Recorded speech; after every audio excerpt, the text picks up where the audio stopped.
If you bought a vehicle a few decades ago, it was yours, not in theory, not in fine print. In reality, you had a metal key in your hand, a direct mechanical connection between you and the machine. Turn it, and the engine obeyed. Press the pedal, and the throttle responded. No permissions, no subscriptions, no remote interference. As long as there was fuel in the tank and spark in the engine, no corporation, no network, no outside system could stop you from driving away. But fast forward to 2026, and that idea of ownership is quietly disappearing. Because when you buy a modern car today, you're not really buying the machine anymore. You're buying access to it. Welcome to Industrial Expert. Today we're breaking down a shift that most people haven't fully realized yet. The transformation of cars from independent machines into controlled, connected systems, and why your next vehicle might not belong to you at all. Every major change in the auto industry is introduced the same way, with one simple word: safety. In recent years, new regulations have pushed automakers to develop advanced systems designed to detect impaired driving. On paper, it sounds reasonable. Technology that prevents accidents, saves lives. But the way this is being implemented is far more complex and far more invasive than most people think, because these systems aren't based on a simple test.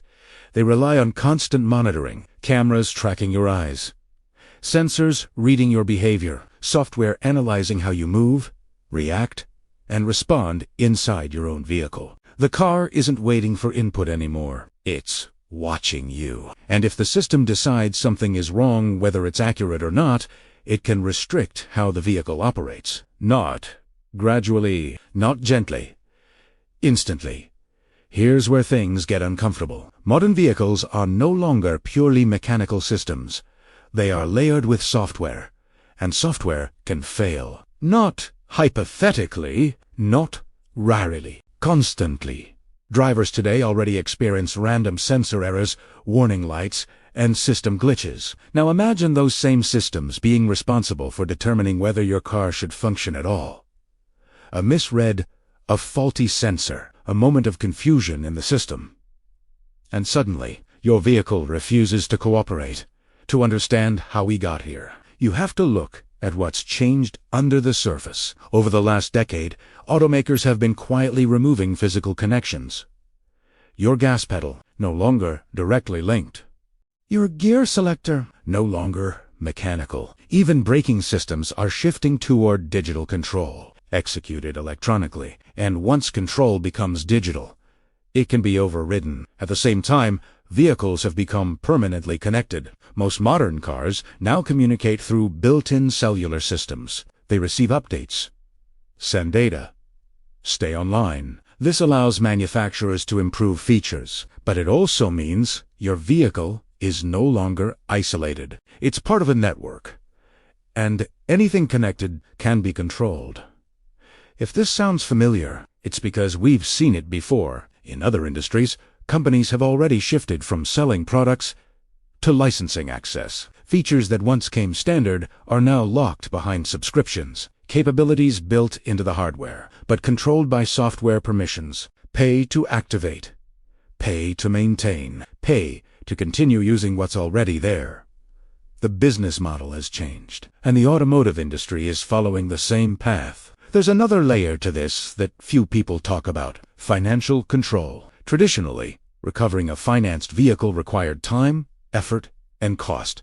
But in a connected system, control becomes instantaneous. No towing, no physical retrieval, just software. Access can be restricted remotely, and while this may be framed as efficiency, it raises a serious question.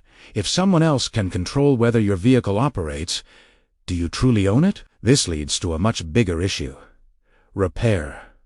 Older vehicles could be fixed with tools, knowledge, and time. You could diagnose problems yourself, replace parts, keep the machine alive. But modern systems are different. Critical functions are tied to encrypted software. Components are locked behind digital verification, and attempting to bypass them often triggers more restrictions. What used to be a mechanical problem is now a software barrier. Convenience, automation, and advanced technology On the other, independence, control, and true ownership. Because as vehicles become smarter, they also become more dependent on systems outside your control. And that's why something unexpected is happening. Older vehicles, simpler, analog, mechanically controlled, are becoming more valuable. Not because they're faster, not because they're more efficient, but because they are independent. They don't rely on constant connectivity. They don't require digital permissions. They just work. The question isn't whether technology will continue to evolve. The real question is, how much control are you willing to give up for that, even because the future of driving isn't just about speed or comfort anymore. It's about ownership and whether the machine you drive still answers to you.